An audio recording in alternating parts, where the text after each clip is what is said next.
a video interview this morning, and during that time I was wearing a completely different scarf here.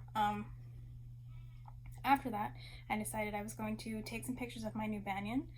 And so I was like, I should probably put on a wig. So I put on the wig, took some pictures, and in that time, the other headscarf has completely evaporated. The reason for that is my office is an absolute disaster.